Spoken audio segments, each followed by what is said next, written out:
আমি আজকে এসেছি খড়গপুরে একটা রিসোর্ট প্যারাডাইস বলে। তো ওনাদেরই একটা রেস্টুরেন্ট আছে রাজবাড়ির, তো সেখানেই আজকে লাঞ্চ করতে এসেছি। তো বেশ সুন্দর রেস্টুরেন্টটাও আপনাদেরকে দেখাবো। তার সাথে এদেরই রিসোর্ট আছে, একটা বড় রেস্টুরেন্ট আছে, আর একটা বার কাম রেস্টুরেন্ট আছে। তো চলুন আপনাদেরকে রিসোর্টটা একবার ঘুরিয়ে দেখাই। আপনারা কিন্তু এখানে শুধু লাঞ্চেও আসতে পারবেন বা রিসোর্টে 1-2 দিন উইকেন্ড কাটানোর জন্যও আসতে পারেন। বেশ সুন্দর জায়গা, সাথে সুইমিং পুল আছে, আর সুইমিং পুল ফেসিং রুম, সব কিছু দেখাবো। চলুন ভিডিওটা দেখতে থাকুন।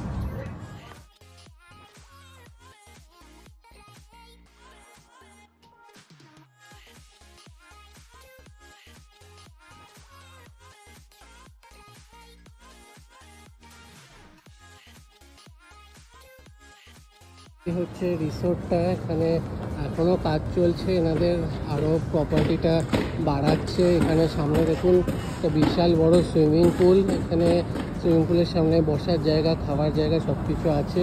এই সাইডটাতে ওনাদের এই পাবটা, আর এই দিক দিয়ে ওনাদের এন্ট্রান্স, এই যে রিসোর্ট প্যারাডাইস, আর এই হচ্ছে ওনাদের রেস্টুরেন্টের ব্যাক সাইডটা। তো এই দেখুন সবকটা কিন্তু পুল ভিউ রুম, ওপরে নিচে।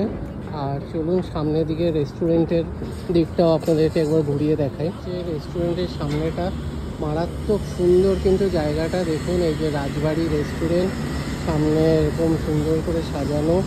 আর এইদিকে কিন্তু প্রচুর গাড়ি পার্কিংয়ের জায়গা আছে, বিশাল বড় অনেকগুলো গাড়ি একসাথে, বোধহয় প্রায় 30-40টার ওপর গাড়ি দাঁড়াতে পারবে। আর এখানে খাওয়া দাওয়া কিন্তু খুবই ভালো।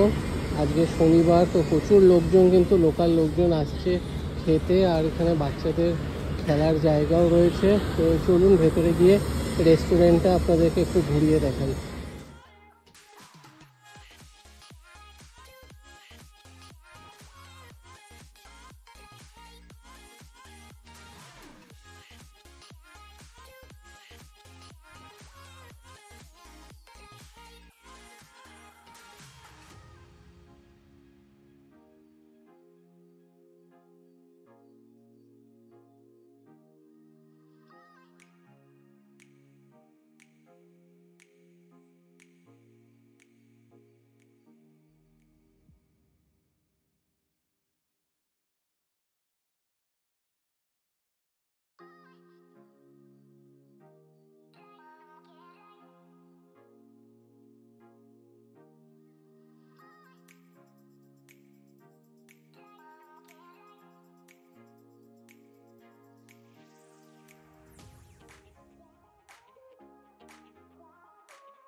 আপনারা দেখলেন এই প্রপার্টিটা কিন্তু বেশ সুন্দর। আমাদের কলকাতা থেকে হার্ডলি 1.5-2 ঘন্টা টাইম লাগবে। তো আপনারা আসতে পারেন, বেশ ভালো লাগবে।